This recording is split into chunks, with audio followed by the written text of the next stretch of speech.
Hey, you found me. Welcome, everybody, and I appreciate you joining me today. I am Todd, your personal certified safety philosopher, and this is Safety Rocks. Today, we're going to look at rocks, paper, scissors. Yes, I am going to try to share a couple of dynamics or analogies because I get asked every so often, Todd, I wish I knew somebody with 30 years experience in safety that could help me train these new employees about the concepts and theories about safety. And of course, we've seen in a previous episode our balance of compliance versus complacency, those rules and regulations that we have to have versus our human behavior to cut corners, take shortcuts, skip steps in order to get the job done on time and under budget. So today, let's take a look at a different approach. And we all remember the first time we put our finger in an electrical socket, right? Shocking. And we all remember the first time we were told not to touch the stove because it's hot. And what did we do? We touched the stove. And what was it? It was hot. What's the first word we learn as infants, as kids? No. No, no, no! As you slowly watch the spaghetti fall from your hands, hit the kitchen floor, and splatter all over the new curtains that were just hung up, creating quite a mess. But memories that last a long time. Accidents happen in the workplace. There's no doubt about it. You can open up any newspaper at any time in any city and read about some accident that happened at a company where an employee did not follow procedures. So let's play rock, paper, scissors. And you know what you win? You win a chance to go home at the end of the day with all your parts and pieces intact, or most of them. Now, for those of you familiar with this game, you'll know that I'm leaving out Lizard and Spock. So we're just going to keep to the basic rules of rock, paper, scissors. So let's start with rocks. Now, I use these to throw out to the audience when I give a presentation. And no, they're not real rocks, they're stress rocks.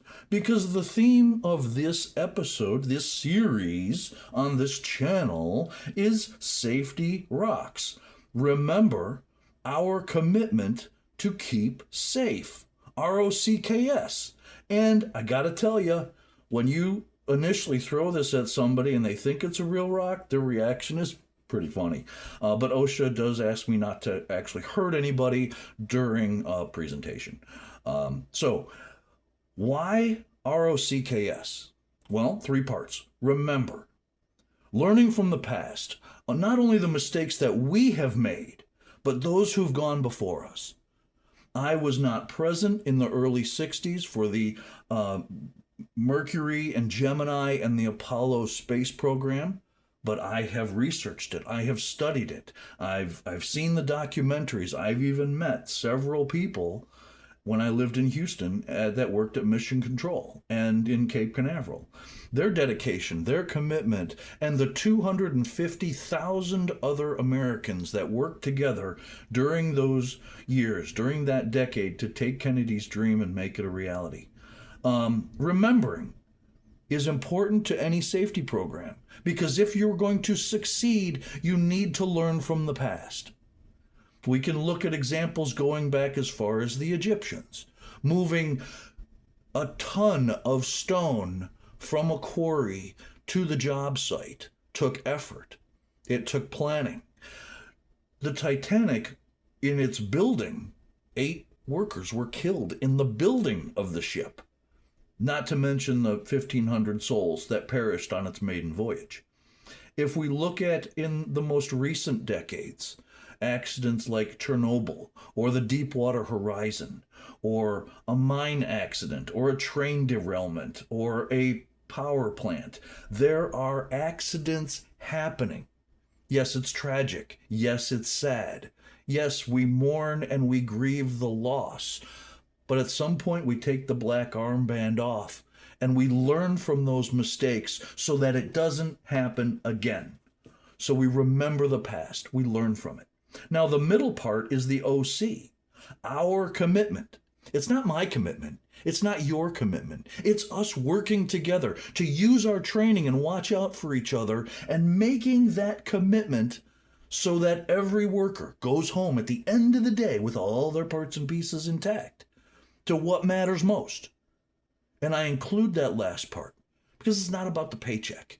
It's about being able to go home and spend time with your family, having dinner together. Or at the end of your shift, you go home and you spend time with your kids in the backyard, having a tea party, playing soccer.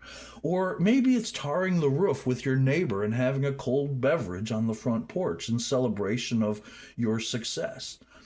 So being able to do what we want to do, taking that back to its initial form of going to work, using your training, and watching out for each other. The last part of Safety Rocks, R.O.C.K.S, is K.S. Keep safe. Now, if we're studying the past and we're learning from it, if we're focusing on the present and our involvement with other people in the process, then we also need to recognize what companies are doing to promote safety in new and different and unique ways. And it's not just new products, it's not new innovations, but it's policies. It's dynamic programs that people can converge together and talk about and put into practice. So if there was an element of the Safety Rocks philosophy that I want to weave through these episodes, it'll be part of each of these. Some episodes will focus on remembering. Some will be the commitment we make today. Some will be focusing on planning for the future. And I hope that you'll join me in that process. Now, as I would like to ask, in order for me to reach a goal of 50 subscribers, I would like to ask you to like, to share, and to subscribe to this channel.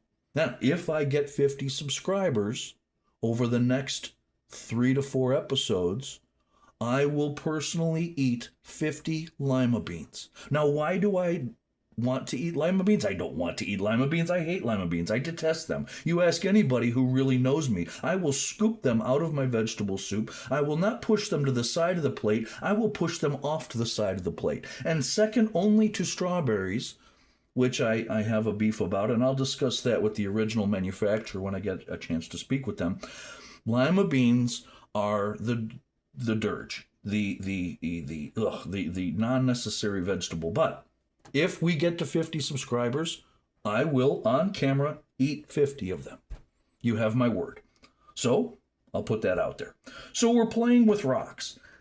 The other neat thing about rocks is when you skip them, they create a ripple effect. And I'm going to tease that for a future later episode, because skipping rocks and that ripple effect of change that we can make, that impact that we make, can have such a difference. So let's look at paper. Rocks, paper, and today we're going to talk about an incident that happened already this week where a customer detached themselves from the anchor point and they fell. They fell from the platform where they were standing into a vat of molten metal. They did not survive. They perished, which meant somebody had to inform the family that their loved one was not coming home that day. Do you know how hard it is to share that news, that sad news? I actually had to do that, and it is not, it's not enjoyable. It's not. There are good sides to safety, and there are bad sides to safety. If I'm going to be transparent in this channel, I will share both sides. I will share the good, the bad, and the ugly. Hopefully more good, but there are also stories to share. And in a fall protection situation, you must have an anchor point. Your lanyard must be attached to your harness. And that lanyard has the capability to stretch, absorbing the fall so that when you hit the ground, you don't bounce, or you bounce. Yes, you want to suspend. You don't want to hit the ground. So let's not worry about hitting the ground, because that is very bad. So what happened today? The person wanted what they call leg supports. And if you're wearing a harness and your attachment points are at the legs, around the waist, over your shoulders, maybe around the back, and that harness helps secure you. But when you're suspended, that harness can cinch up into your crotch and cause major leg damage or blood clots because the blood cannot flow properly to your legs. So manufacturers have these little side attachments, and you can deploy these nylon leg straps. So you can put your foot into the leg straps and stand up, thereby relieving your legs from that pressure that cinches up when you fall. Do you ever have a wedgie? You know, that kid in school that would come up behind you and give you a wedgie?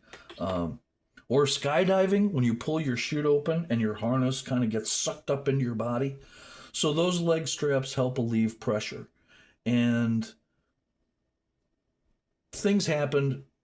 The customer has them. They didn't use them in an injury. Well, anyway, make a long story short, fall protection is very important. And if you want the technical aspects of how to wear a harness, how to use your anchor and lanyard, there's lots of videos out there. And I happen to consult and work with many companies that address the importance of fall protection. And I even have resources that can come out to your facility and give demonstrations.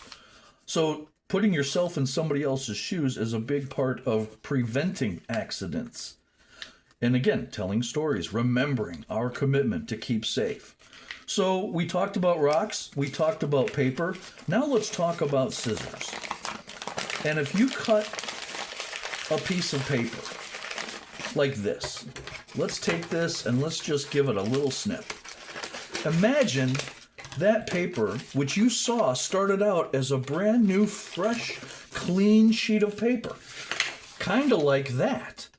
No creases, no folds, no writing. But over time, as people, sometimes we get marked. Sometimes we get bent. Sometimes we get cut or scraped. Remember the first time you fell off a bicycle? Or remember the first time that you tried to, I don't know, go through a yellow light and there was that police officer sitting there on the other side of the road? Now, I'm not a political person. I'm not out to shame anybody.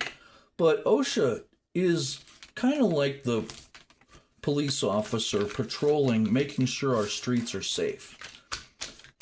You know, and I know there's going to be comments, Todd, you didn't put that piece of paper together on purpose. Well, this demonstration can be shared with new hires. You start out at a company fresh, clean, without any blemishes. You may have the book smarts, you may have the street smarts, or you may have a combination of both. But over time, through life experience, stuff happens. Ask that student to try to remake that paper fresh and clean and brand new again. You can't, because the damage has already been done to the paper. And experience teaches us that life happens. Accidents happen. And as unfortunate as fatalities may be, and according to the labor statistics, about 22 fatalities per day occur in the United States. Those same statistics show that the recordables are approximately 22,000 to 24,000 recordable accidents per day. Not to mention the ones that aren't recorded, because people don't want to mess up the days without a lost time incident so they can earn a free t-shirt or a pizza party. So we have rocks. We actually have safety rocks. We have paper, and we have scissors. Cut apart your safety program. Take it down to its most essence, its core, its root denomination. And share it with your leadership team. Look for ways you can improve. Look for ways that you can apply new ideas in theory before they go into practice.